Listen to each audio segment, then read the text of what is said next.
craziest thing about this market? The banks are back. So far this earnings season, the major banks, other than, say, Wells Fargo, have reported some spectacular quarters. Just yesterday morning, Bank of America delivered what CEO Brian Moynihan called the best quarter in the company's history. You know I'm a fan of this one. I'm also a customer, full disclosure. Bank of America has transformed itself into the nation's leading online bank. They have the best digital and mobile technology by far, and it's helping them rake in deposits and fees. In fact, the deposits grew by $75 billion, and half of that came from the consumer, who, by the way, we learned from Brian, is feeling flush.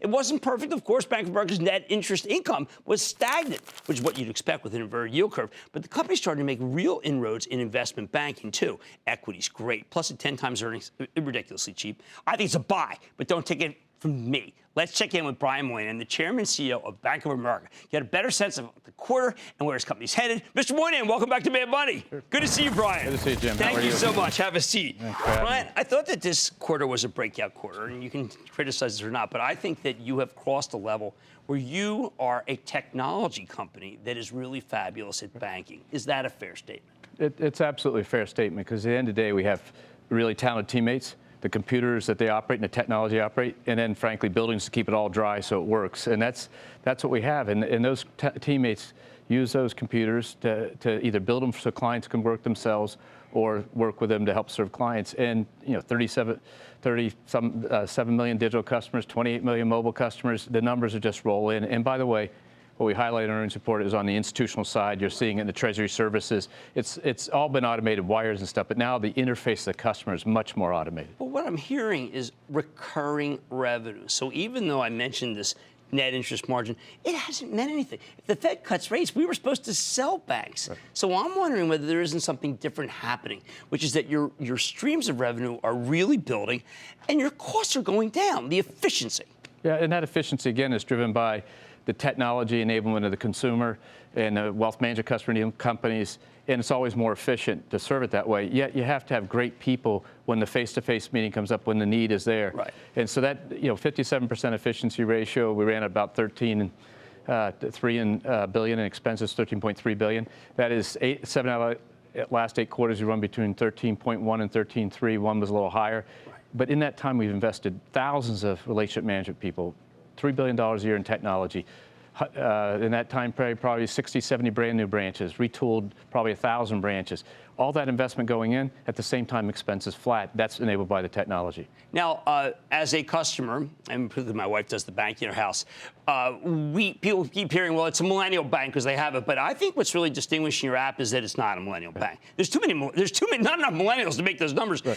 It's ease of banking, which I never thought would happen. So you're spending a lot of money making a design that does appeal to everybody. And that's the key. And by the way, it works for general consumers, it works for wealthy consumers, it works for small companies, it works for big companies. And so you're right. With that many digital customers, everybody's using it. Now, does it cohort, on age a little bit younger? What I said yesterday in the earnings about millennials was more about, there's a debate about whether banks like us are appealing to millennials. Right. We open accounts at 3 times the population rate in our new sales. We have about twice the population rate of millennials in our customer base today.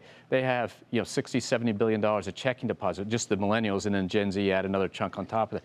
It's already a huge customer base, and the 16 million customers who are digital-only millennials have $200 billion of investments and deposits and loans with us. It's already a big business. As a millennial-only bank, it would be one of the biggest banks in the country, probably the 5th or 6th largest bank. Well, I think those people stay with you. People have to understand that's a sticky customer. Once you get them at that age, they stay. Now, one of the things that struck me is that we've got 2 economies. You can tell me otherwise, but the consumer is doing so well. But then I have all these industrial companies, and they're not doing that well. How do you explain that dichotomy?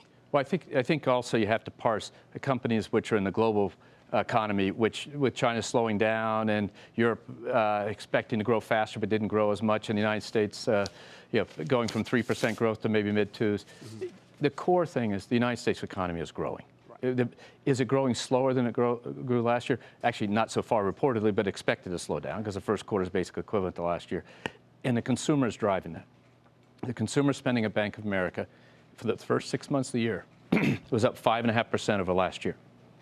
The year before, it was up 8.5% for the year before. So from about 5% to 8.5% to 5%. Well, guess what? Those 2 years, 2.5% growth economies. And that's what we feel.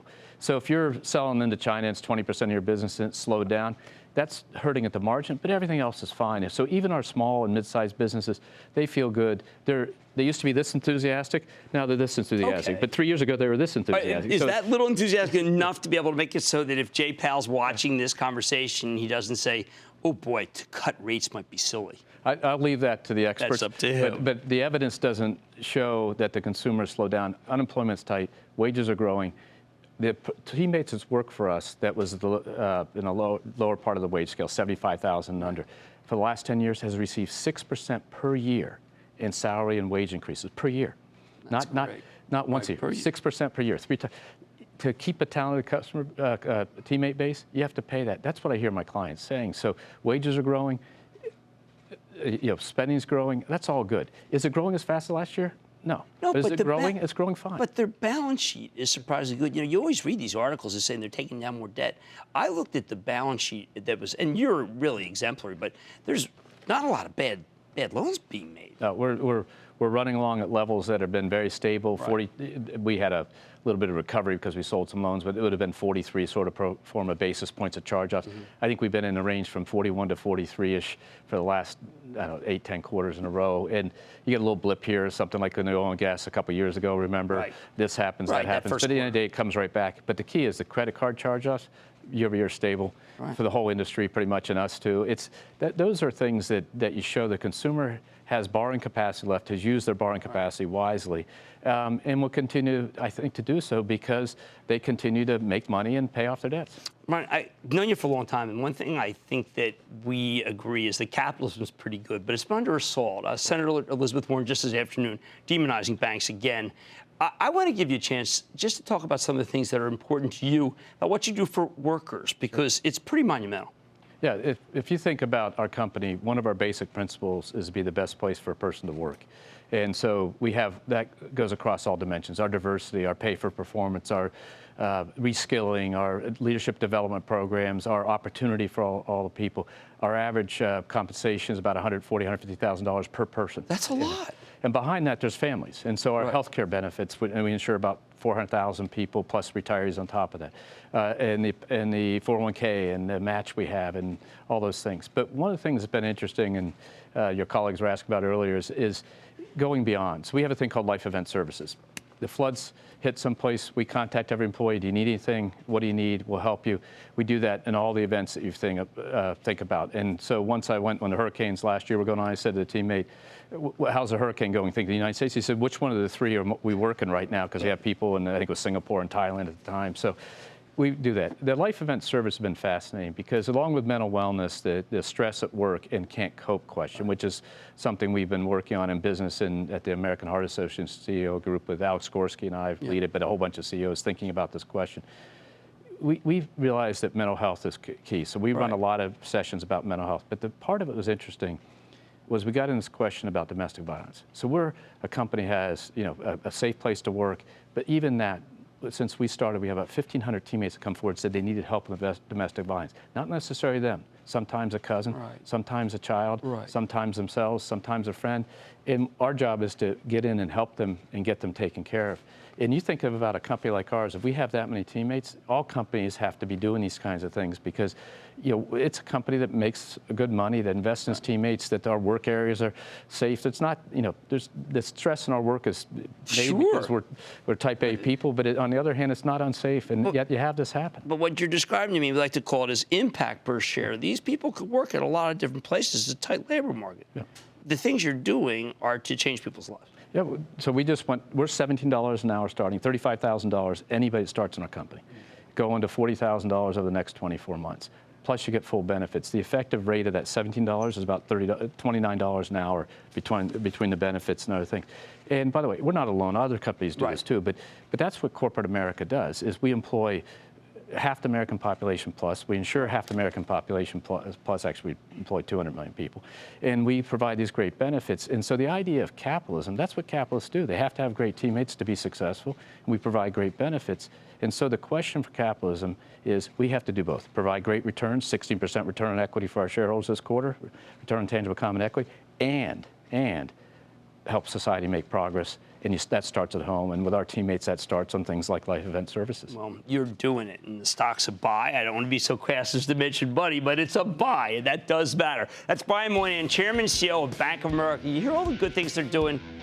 It's the right thing to do. Mad Money's back in. Booyah! Jim Cramer here from Mad Money. Thanks for watching CNBC on YouTube. Click here to subscribe and get the jump on my exclusives with CEOs, plus market news, investing advice, and a whole lot more.